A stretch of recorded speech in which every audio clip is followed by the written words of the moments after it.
नाजरीन, आज की इस वीडियो में मैं आपको फ़ेसबुक की आईडी या फ़ेसबुक का अकाउंट डिलीट करने का तरीका बताऊंगा और इसके बाद आपका फ़ेसबुक का अकाउंट या आईडी हमेशा हमेशा के लिए डिलीट हो जाएगी।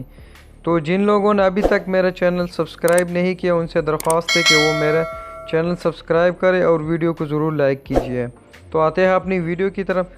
सबसे पहले आपने फ़ेसबुक को ओपन करना है। यहाँ पर कॉर्नर पे ये 3 डॉट से बने हुए, इन पर क्लिक करना है या 3 लाइंस जो बनी है। तो यहाँ पर ये सेटिंग्स पे आना है। ये नीचे जो सेटिंग्स आ रही है ना, इस पर आपने क्लिक करनी है।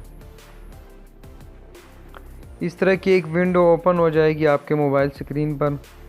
तो यहाँ पर एंड पे आपने आना है। यहाँ पर लिखा हुआ योर फेसबुक इंफॉर्मेशन, इसमें से आपको मिल जाएगा ऑप्शन।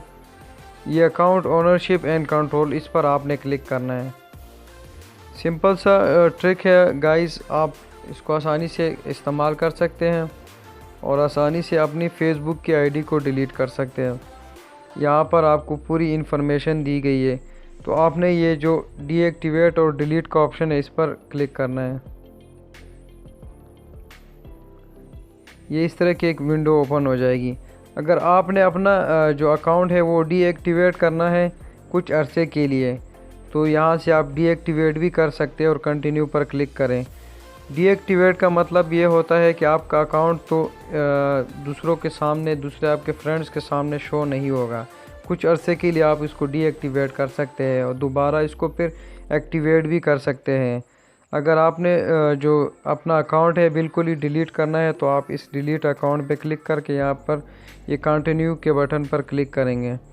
तो चूँकि ये तो मेरा अपना ज़ाती अकाउंट है, मेरा तो दिल नहीं है कि मैं इसको डिलीट करूँ। अगर आप लोगों ने अपना अकाउंट डिलीट करना है तो इस पर डिलीट वाले ऑप्शन पर क्लिक करना है और इसके बाद कंटिन्यू पर क्लिक करना है। तो गाइज़, मेरी आज की वीडियो आप लोगों को कैसे लगी है अपने कमेंट के ज़रिए राय ज़रूर दीजिए और साथ में वीडियो लाइक ज़रूर की।